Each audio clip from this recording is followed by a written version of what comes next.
My name is Lisa Lang. I'm the founder of ElektroCouture, and we are in the fabulous world of fashion technology. Disadvantage for big companies is that they're very slow. At the same time, however, this is not about only because you're bigger or you're smaller that so you are less important or more important.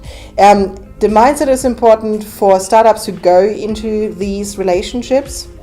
It's actually be aware of your power position. You are very, very important because you bring something on the plate they don't have.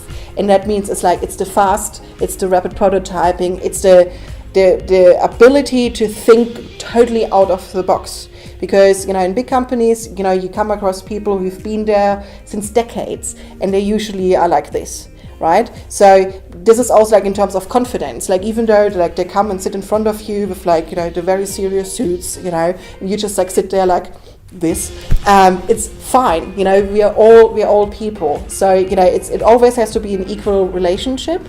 And when you don't have the feeling that they respect you, and when you don't have the feeling that, they actually listen to you, then it might be not even the time is right to even work with them.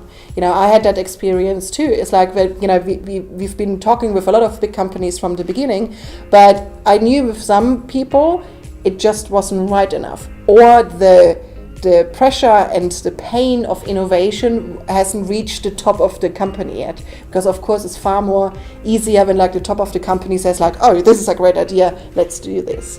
There are some pretty basic do and don'ts when the small guys working with the big guys.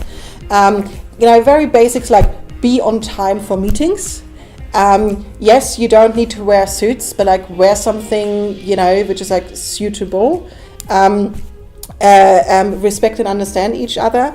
Also research what they've done before, why are they doing this, and try to understand. The first meetings are more about asking and listening, far more than actually talking, because you need to understand. Things, for instance, also once you had a meeting, write a follow-up email. Take minutes. Even if you talk on the phone with people after the meeting, make sure you put it in an email so it's on paper. Because in big companies, people can change. People can leave a department and then, I talked with this person for 5 years on the phone and there's no record of it, right? Also, time. Be aware of it that they're slow and it's okay.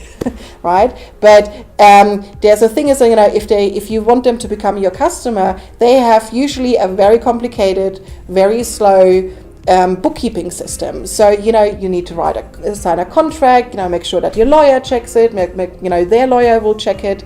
Make sure read contracts, please. I know it's not the sexiest and funniest thing to do, but paperwork it's really important. So it's a part of the due diligence. So be on time. Write emails, follow up, understand each other, right? And then also when you deliver, make sure that you manage expectations, because be aware of it. Those two worlds have two different set of vocabularies. So if you say prototyping, what they mean with prototyping is something completely else. So so I say very often okay, so your definition of this term is. Just explain it to me, write it down, and put it in the contract, right? Because it can become quite painful. It's no, I said tree. Yeah, I said tree too. I mean the little one. Now I mean the big one, right? So that is in communication. That's very, very important.